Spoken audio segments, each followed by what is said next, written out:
Hello guys, അപ്പം നമ്മളിന്ന് ഞാൻ ട്രൈ ചെയ്യാൻ പോകുന്നത് ഈ കൊറിയൻ ഡ്രാമയിലൊക്കെ കണ്ട ഒരു സ്ഥിരം ഒരു ഐറ്റമാണിത്. അപ്പോൾ ഇത് ട്രൈ ചെയ്യണം എന്നുള്ളത് ഭയങ്കര എൻ്റെ ആഗ്രഹമായിരുന്നു. അപ്പോൾ ഇന്ന് നമ്മൾ സൂപ്പർ മാർക്കറ്റിൽ പോയപ്പോഴത്തേക്കും അവിടെ ഇരിക്കുന്നത് കണ്ടു. അപ്പോൾ സാധാരണ ഞാനിത് യാക്കുൾട്ട് എന്ന് പറഞ്ഞ ബ്രാൻഡിൻ്റെയാണ് കണ്ടിട്ടുള്ളത്.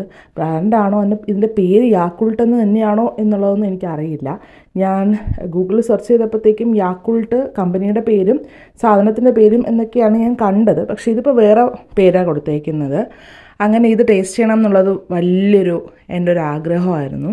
അപ്പോൾ ഇതിപ്പം 8 എണ്ണം കണ്ടുണ്ടായിരുന്നു. 8 എണ്ണത്തിന് 208 yen എങ്ങാണ്ടോ ആണ് പ്രൈസായത്. ഇത് ആക്ച്വലി ഒരു പ്രോബയോട്ടിക് ഡ്രിങ്ക് ആണ്. ഞാൻ ഗൂഗിളിൽ നോക്കിയപ്പോൾ മനസ്സിലാക്കിയതാണ് കേട്ടോ. ട്രൈ ചെയ്ത് നോക്കാം.